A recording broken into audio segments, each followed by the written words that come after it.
Welcome to Luca and Miguel. Enjoy the video. In this video, I will explain how to make pesto without a blender. First, let's gather our ingredients: fresh basil, pine nuts, garlic, Parmesan cheese, and good quality olive oil. For tools, the traditional method uses a mortar and pestle, which truly brings out the flavors. If you don't have one, a sturdy cutting board and a sharp chef's knife will also work wonderfully. Let's get started with preparing these delicious components. Before we begin the actual pesto making, a little preparation goes a long way. Start by lightly toasting your pine nuts in a dry pan for just a few minutes until they're golden and fragrant. This really deepens their flavor. Next, peel your garlic cloves and give them a rough chop. Finally, wash your fresh basil leaves and make sure they are completely dry, as any excess water can dilute your pesto's rich taste. Now for the classic mortar and pestle method.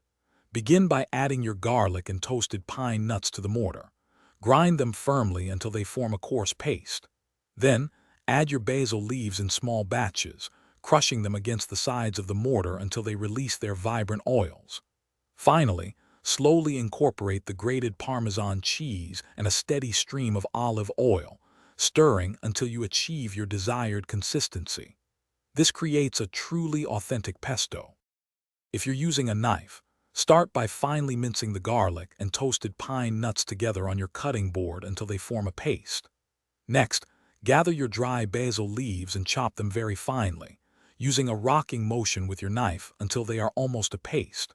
Transfer everything to a bowl, then stir in the grated Parmesan cheese and slowly drizzle in the olive oil until your pesto is well combined and has a beautiful, rich texture.